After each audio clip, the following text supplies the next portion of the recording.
gente continua falando de COP26, sobre esses compromissos assumidos pelos líderes mundiais. Chamo aqui ao vivo o Carlos Nobre, que é presidente do Painel Brasileiro de Mudanças Climáticas, pesquisador sênior do Instituto de Estudos Avançados da USP.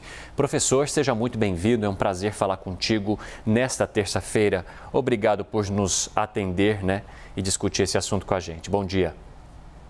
Bom dia, é um prazer estar aqui. Professor, primeiro eu queria saber a sua avaliação sobre essas medidas apontadas pelo Brasil, sobre o projeto do Brasil para contribuir com o plano que é estabelecido na COP26. Primeiro, o Brasil tem condições de colocar isso em prática, principalmente quando falamos da redução completa do desmatamento antes de 2030? De fato, nessa COP 26, que há uma urgência muito grande de todos os países do mundo de se comprometerem a reduzir as emissões dos gases de efeito estufa muito rapidamente. Nós temos que reduzir em 50% até 2030, globalmente falando, todos os gases. Isso parece um desafio gigantesco. Então, o Brasil não saiu fora dos compromissos. Quer dizer, o Brasil, pela primeira vez, pelo menos desde 2019, da última COP 25, em Madrid, o Brasil não se colocou como um empecilho, pelo menos na assinatura desses compromissos. Por exemplo, o compromisso de zerar o desmatamento ilegal até 2030 e também os 105 países que assinaram a declaração sobre a manutenção das florestas e o uso da terra mais sustentável. Isso acabou de ser lançado hoje. Professor, o nosso analista de internacional, Lorival Santana, também participa dessa entrevista. Oi, Lorival, seja muito bem-vindo. Bom dia, Evandro. Bom dia, Carlos. Só um esclarecimento. Os 105 países somados representam 85% das florestas do mundo. E esse texto traz uma menção de transformar a agricultura em lucrativa e, ao mesmo tempo, sustentável, e fala muito do manejo das florestas. Carlos, eu queria que você explicasse, porque muitas vezes você mantém a floresta intacta e não há nenhum projeto de reflorestamento, essas árvores que são mais velhas, elas deixam de absorver carbono e acabam emitindo, Elas deixam de crescer e não absorvem mais carbono. E com um manejo, você cortaria uma floresta avó, tiraria a sombra sobre a mãe e a filha, deixaria que elas crescessem e isso absorveria carbono. Queria que você falasse um pouco sobre uma questão, a biodiversidade, a floresta intacta, e de outro lado também a necessidade de manejo até para gerar receitas, para essas famílias que moram na Amazônia. Bom, em primeiro lugar, deixa eu deixar uma coisa clara aqui.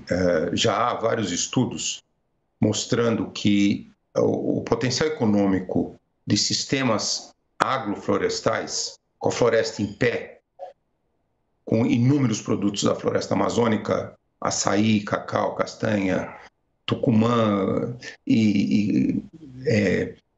cupuaçu, etc., tem centenas de produtos, ele tem um valor econômico muito mais alto do que pecuária e do que soja. Por exemplo, as cooperativas mais avançadas na Amazônia, elas conseguem retirar até $1.000 por hectare por ano de um sistema que produz esses vários produtos. A soja mais produtiva dá $200 por ano por hectare e a pecuária mais produtiva dá $100. Então, quer dizer, a gente tem que mudar um pouco o padrão econômico. Nós temos que gerar essa nova bioeconomia, que nós chamamos de uma bioeconomia de floresta em pé, que tem um valor econômico muito mais lucrativo também, dentro da linha do que esse acordo dos 105 países. Eles não mencionam realmente, nenhuma frase nesse acordo menciona criar uma nova bioeconomia de floresta em pé. Então, esse é um desafio ainda a ser conquistado, principalmente com conhecimento científico, com inovação tecnológica e também juntando com o conhecimento das populações tradicionais que mantêm a floresta. Outra questão que você colocou é o seguinte: por que a atmosfera está com uma concentração maior de gás carbônico? Isso tem feito as árvores de todas as florestas do planeta absorverem mais gás carbônico, aumenta a fotossíntese, tanto a floresta boreal, na Sibéria, no Canadá, quanto a floresta tropical. Então, nós não precisamos realmente cortar, as florestas não estão num equilíbrio que elas não mais absorvem gás carbônico da atmosfera. Então, se nós não perturbarmos a floresta, elas continuam. A Amazônia, na década de 90, chegou a retirar até 2 bilhões de toneladas de gás carbônico por ano da atmosfera. Aí depois aumentou muito o desmatamento, a degradação florestal, o fogo, e o sul da Amazônia já está mostrando que está perto de um ponto de não retorno. A floresta começa a perder essa capacidade, as árvores estão morrendo, florestas nem não perturbadas, as árvores, a mortalidade está aumentando e aí vai se decompondo aquela árvore que morreu e ela libera o gás carbônico.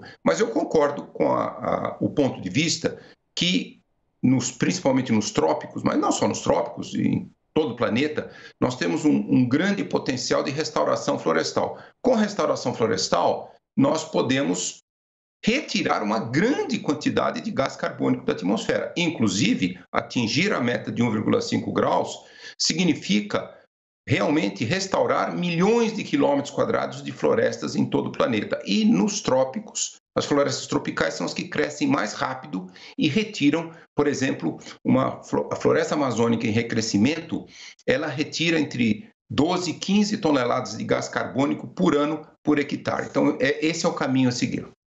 Inclusive, professor, tem uma pesquisa feita pelo próprio Instituto de Biociências da USP que mostra que nas florestas tropicais e extratropicais as árvores estão morrendo mais cedo por conta do aumento da temperatura. Então, quando se tem uma temperatura média acima de 25 graus, essas árvores acabam morrendo mais cedo, naturalmente, como o senhor disse. E a gente tem essa temperatura média já em cerca de 40% destes locais. Então, é um número muito alto. Agora, sobre a questão da agricultura, professor, o senhor explicou aí a necessidade de se mudar um pouco o olhar e ver de uma forma também mais eficiente a questão da agrofloresta. Mas essa não é a cultura atual aqui no Brasil.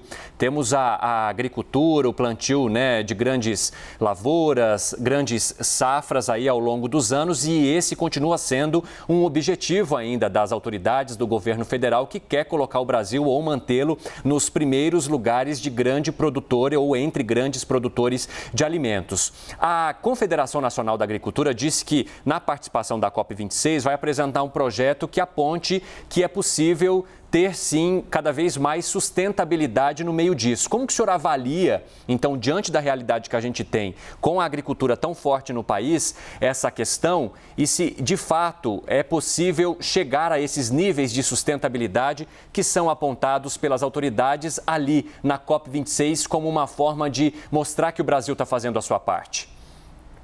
Sem dúvida.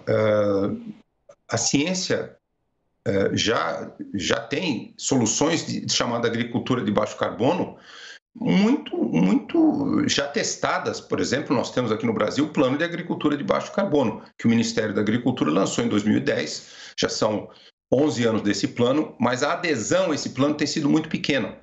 É possível, sim, ter uma pecuária com praticamente emissões zero, porque o metano, que é a fermentação entérica no rumen do boi, o boi arrota metano, que é um gás poderosíssimo do efeito estufa, você pode compensar aquela emissão do metano aumentando a matéria orgânica no solo da pastagem. Nós temos 1,6 milhões de quilômetros quadrados de pastagens no Brasil, com uma produtividade média muito baixa, 1,3 cabeças de gado por hectare. Então, nós temos um tremendo potencial.